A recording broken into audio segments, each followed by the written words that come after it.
Welcome to The Explainer. Today, we're diving into something we all think we know and love, the vacation. But where did this whole idea of getting away from it all actually come from?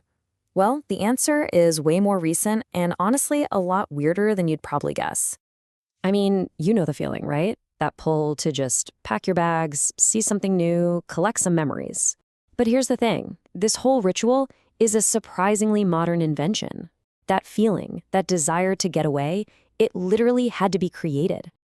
Get this, before the late 18th century, the idea of traveling just for fun, being a tourist, it just didn't exist. Nope. People traveled for work, for a pilgrimage, maybe even for war. But just for the heck of it, not a thing. So what on earth changed?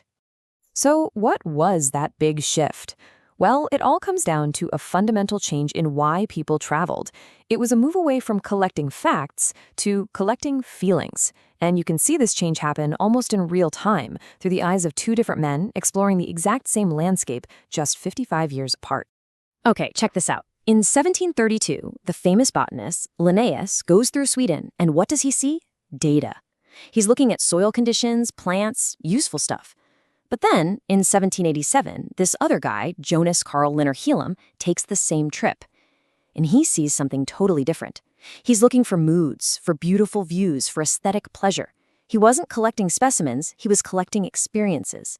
And just like that, he became Sweden's first real tourist. Now, Linnerhelm wasn't some kind of lone genius. An entire generation basically had to be taught a completely new way of looking at the world around them. They didn't just wander out and find nice views. They had a toolkit guided by two powerful new ideas about beauty. The first big idea in that toolkit was something called the picturesque.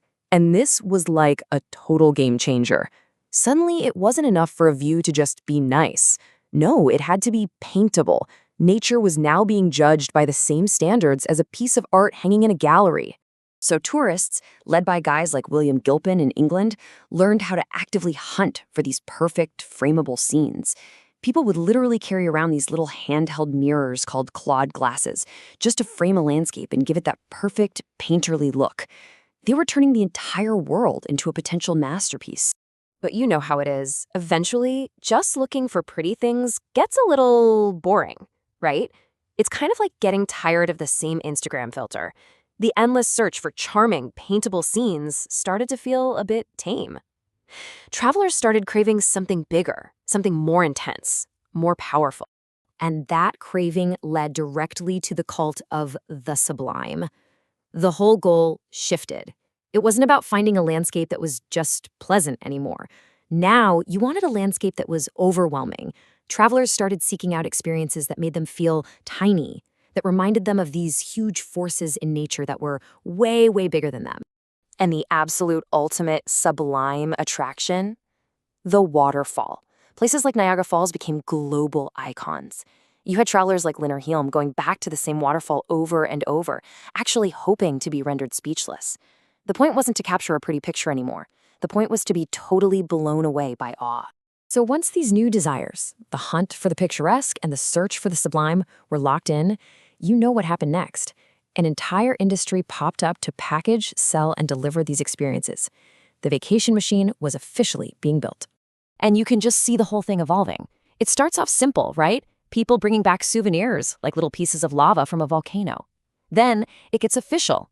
America creates national parks like Yellowstone, basically institutionalizing the sublime. Then comes the postcard, which lets you literally mail a little piece of the picturesque back home. And it all leads to today, with cruise lines literally building their own perfect, sanitized paradise islands from scratch. Think about that simple postcard for a second. It became this incredibly powerful way to turn the whole world into a collection of pictures. And for more than 100 years, the #1 most popular image on a postcard has been the sunset. Why? Because a sunset is like the perfect little container for all these big emotions. That feeling of quiet joy, a little bit of melancholy, nostalgia, a sense of closure. It's the ultimate emotional souvenir. So as this vacation machine got bigger and bigger and travel got easier for more people, a new kind of anxiety crept in. All of a sudden, nobody wanted to be seen as just another tourist. This desire to be different, to be more authentic, created a whole bunch of new travel identities. So which one are you? You've got the anti-tourist, the one who's desperate to get off the beaten path to find something unspoiled. Then there's the elite tourist, who just pays a lot of money for privacy to avoid the crowds. And then you have the post-tourist, who knows the whole thing is a performance and just leans into it. Ironically, sipping a pina colada on a fake island with a little knowing wink. When you really get down to it, a vacation is so much more than just a trip. It's more than escaping your job or seeing cool stuff. Over the last couple hundred years, it has become this really unique space for personal experimentation. I mean, if you strip away all of the planning and the packing, these are the real deep down reasons we travel. We're not just exploring a new city, we're exploring and evaluating ourselves.